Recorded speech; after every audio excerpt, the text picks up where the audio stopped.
Hello সবাইকে, welcome to my second part. আমি ready হচ্ছিলাম, ছিল আজকে ইনভিটেশন, আর পরেছিলাম আমি হোয়াইট কালার একটা হাকোবা ওয়ান পিস, আর অল্প স্বল্পই রেডি হয়েছিলাম। রেডি হয়ে আমাকে কেমন লাগছে তোমরা কিন্তু জানিও।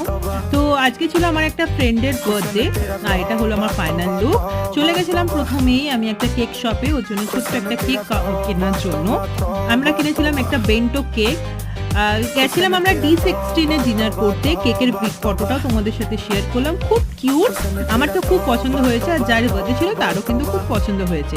ডিনার করেছিলাম আমরা কুলচা, চিকেন মাঞ্চুরিয়ান, আর ছিল চিকেন ফ্রাইড রাইস আর চিকেন হাক্কা নুডলস। আর আমাদের কিছু পিকচার তোমাদের সাথে শেয়ার করলাম। আমাদেরকে কেমন লাগছে তোমরা কিন্তু কমেন্টস করে অবশ্যই জানিও। আর আমাদের ডিনারটাও কিন্তু ছিল খুব টেস্টি।